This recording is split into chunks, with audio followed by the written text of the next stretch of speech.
Après la réunion client, et maintenant que vous avez bien le projet en tête, il va être temps de passer à l'étape de réalisation.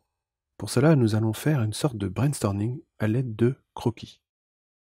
J'ai dit croquis, donc qu'est-ce qu'un croquis? Eh bien, un croquis, c'est finalement un dessin très rapide qui va vous permettre de dessiner des logos, des sites web, des mises en page de brochures, n'importe quoi. On peut tout faire en croquis. Les croquis vont aider et aident énormément de gens à distribuer leurs idées très rapidement sur le papier. Et pourquoi sont-ils si importants, ces petits croquis, ces petits sketchs? Eh bien, ils sont très importants car ils vont vous permettre beaucoup de choses, notamment de placer une idée en dessin.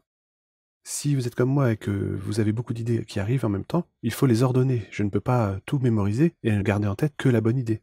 Le fait de les mettre sous forme de petits dessins va me permettre d'ordonner mes idées.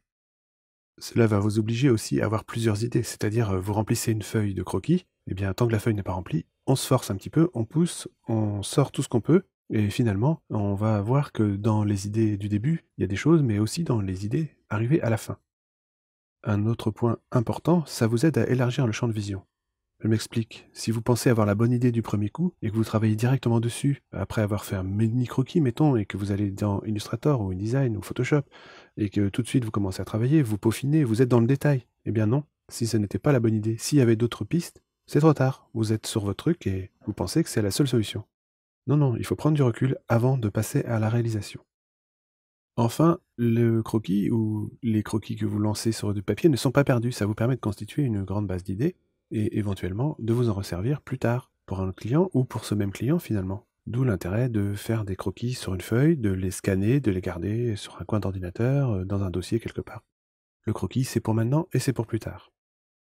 Nous allons voir des règles de base pour bien faire les croquis. La première règle, c'est évidemment de sortir votre carnet de croquis. Votre carnet Moleskine ou votre carnet à spirale, si vous n'en avez pas, une feuille de papier dans la photocopieuse fera l'affaire. Ou bien, vous pouvez vous créer un petit modèle de croquis, comme ceci. Je vous l'ai mis dans le dossier des fichiers sources, chapitre 4, et une fois que vous aurez rempli toutes les cases de ce carnet de croquis rapide, eh bien vous aurez beaucoup d'idées et on pourra fouiller dedans et avancer un petit peu dans le projet, c'est-à-dire passer à l'étape suivante qui va être vers la réalisation. Mais on ne peut pas commencer à réaliser tant qu'on n'a pas mis à plat les idées. Voici quelques astuces pour bien croquer. Première astuce, ne passez pas plus d'1 à 2 minutes par croquis. Et encore 2 minutes, c'est vraiment un maximum. On n'est pas dans du dessin précis, on n'est pas dans du détail, donc il faut vraiment jeter les idées très rapidement, sans réfléchir, comme elles vous passent par la tête. Donc vous créez, vous continuez, vous ne prenez pas de temps à faire du détail, c'est vraiment un dessin très rapide au crayon, au bic, n'importe quoi. Essayez de ne pas faire de répétition, de ne pas remplir les cases de notre modèle de template de la même chose avec juste des petites itérations. Non, si vous êtes en train de faire des répétitions, c'est qu'il est temps de prendre une pause et de s'aérer un petit peu pour passer à autre chose ou régénérer vos idées. Enfin, essayez de remplir la page pour maximiser le flux de créativité qui est en vous. Pour conclure, nous allons dire que les croquis rapides permettent aux yeux de papillonner et ils libèrent votre imagination. Ça vous évite d'avoir le nez sur la feuille, ça vous permet de jeter énormément d'idées et ensuite de fouiller à l'intérieur. Le croquis libère l'imagination.